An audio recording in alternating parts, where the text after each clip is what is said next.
Shalom Bapak Ibu Saudara-saudari yang terkasih di dalam Tuhan. Saat ini mari bersama-sama kita belajar satu bagian firman Tuhan yang terambil dari Kejadian pasal yang ke-12 ayat yang pertama hingga ayat yang keempat. Saya bacakan buat kita sekalian. Di bawah perikop Abraham dipanggil Allah. Berfirmanlah Tuhan kepada Abram, "Pergilah dari negerimu dan dari sanak saudaramu dan dari rumah bapamu ini ke negeri yang akan kutunjukkan kepadamu. Aku akan membuat engkau menjadi bangsa yang besar dan memberkati engkau serta membuat namamu masyhur dan engkau akan menjadi berkat. Aku akan memberkati orang-orang yang memberkati engkau dan mengutuk orang-orang yang mengutuk engkau, dan olehmu semua kaum di muka bumi akan mendapat berkat." Lalu pergilah Abram seperti yang difirmankan Tuhan kepadanya, dan Lot pun ikut bersama-sama dengan dia.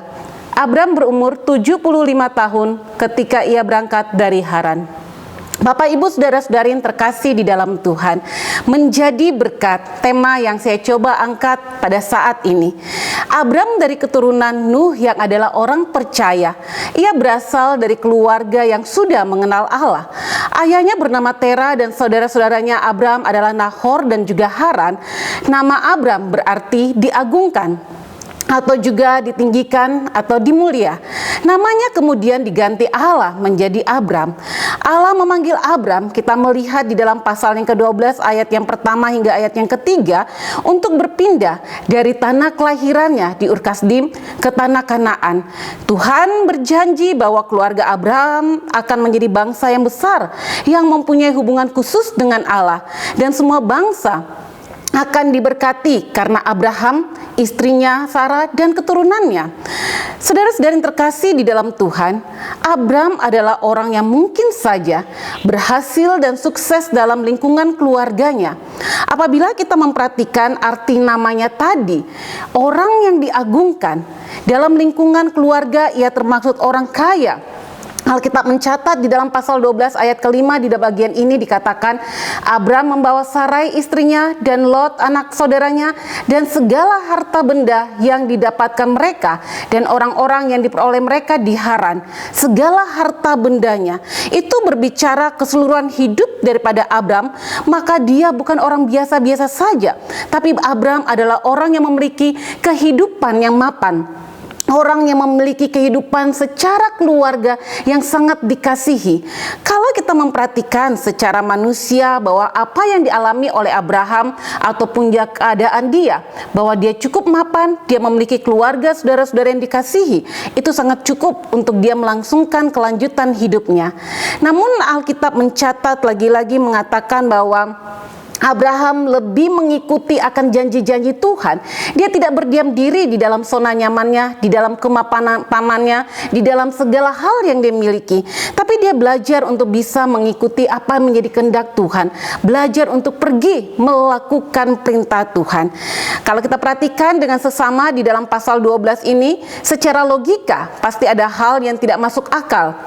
Pertama, kalau kita melihat bahwa Abraham sudah mempunyai hidup yang nyaman bersama keluarganya. Jadi kalau dia sudah punya hidup yang nyaman, untuk apa dia pergi?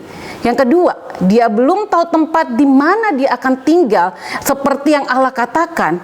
Dan yang ketiga, tanah Kanaan yang dijanjikan Allah bukan tempat yang kosong, tapi tempat di mana orang-orang sudah tinggal di sana, dan orang-orang yang ada di sana adalah orang-orang yang tidak seiman dan tidak sepaham dengan Abraham. Namun di sini lagi-lagi kita melihat bahwa Abraham mau meninggalkan segala zona nyamannya, pergi melakukan apa yang menjadi kehendak Allah. Ketika dikatakan dalam ayat 4, lalu pergilah Abraham seperti yang difirmankan Tuhan, ini menunjukkan ketaatan dan juga kepedulian Abraham kepada janji-janji Allah.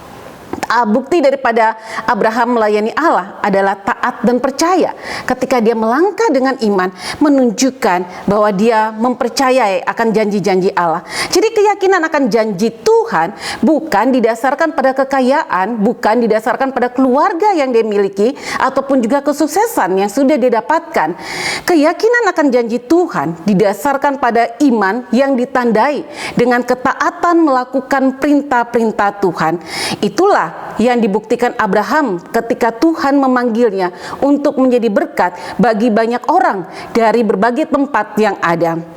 Saudara-saudari yang terkasih di dalam Tuhan, Bapak Ibu yang terkasih, jika kita ingin menjadi berkat, maka ketika Tuhan memanggil kita untuk keluar daripada zona nyaman kita harus belajar sama seperti Abraham, berani melangkah, meninggalkan segala kesuksesan kita, berani menanggalkan segala hal yang kita pegang atau menjadi sandaran kita selama ini.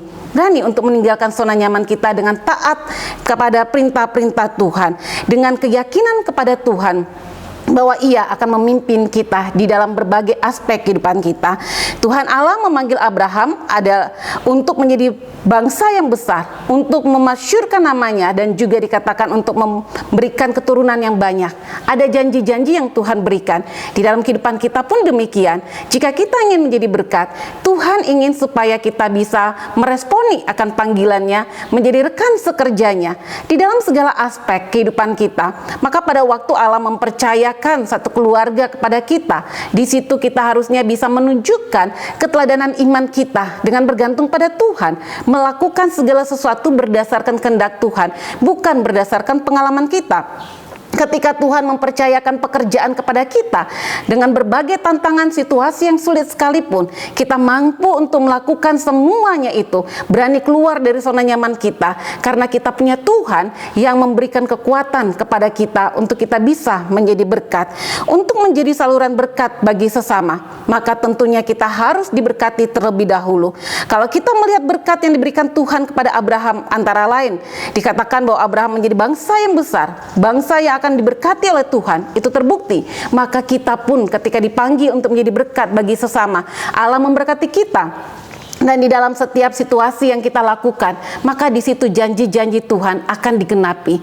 Persoalannya, kita mau mentaati janji-janji Tuhan, berani untuk keluar dari zona nyaman kita, berani mengambil langkah iman untuk berani berbeda dengan dunia ini atau tidak. Semua kembali pada pilihan kita. Tuhan mau menjadikan kita rekan sekerjanya di dalam berbagai aspek kehidupan kita. Di dalam pekerjaan kita, biarlah kita menjadi berkat dengan memberikan pengaruh-pengaruh yang positif, memberikan contoh hidup yang baik, tidak mengikuti sistem yang dunia tentukan, tetapi kita berani berbeda di tengah-tengah kondisi dunia yang ada. Di kehidupan rumah tangga kita menjadi berkat bagi keluarga, bagi anak-anak, bagi suami, bagi istri, dengan menunjukkan sikap hidup yang berbeda, dengan menunjukkan kasih yang daripada Tuhan. Di tengah-tengah pergaulan sebagai muda-mudi, kita tidak mengikuti apa yang dikatakan oleh dunia, tapi kita menunjukkan identitas kita sebagai orang yang diberkati Tuhan, sebagai anak-anak Tuhan, dengan tidak mengikuti apa yang dunia tawarkan. Tunjukkan identitas kita sebagai orang yang sudah diberkati, sehingga kita pun bisa menjadi berkat bagi sesama. Mari kita sama-sama menunjukkan sikap sebagai anak-anak Tuhan yang menjadi berkat, memberikan pengaruh di dalam seluruh sikap tingkah laku hidup kita, tutur kata kita, maupun segala hal yang kita lakukan. Dengan demikian, maka Tuhan akan memasyurkan nama kita, dan kita pun juga memuliakan Tuhan senantiasa. Kiranya Tuhan Yesus memberkati kita sekalian. Mari kita satu di dalam doa. Bapa, kami sungguh bersyukur untuk kebenaran firman-Mu yang mengingatkan kami betapa Allah mengasihi kami dan berjanji memberkati hidup kami untuk kami boleh menjadi berkat bagi banyak orang. Ketika Tuhan memanggil Abraham dan memberkatinya, bahkan menjadikan dia menjadi berkat bagi banyak bangsa yang lain, maka kami juga meyakini bahwa Tuhan memanggil kami untuk kami bisa menjadi berkat bagi sesama kami, baik di dalam pekerjaan kami, keluarga kami, pergaulan kami, studi kami, bahkan semua hal yang kami lakukan. Nama Tuhan dipermuliakan. Terima kasih ya Bapa, di dalam nama Tuhan Yesus kami sudah berdoa. Amin.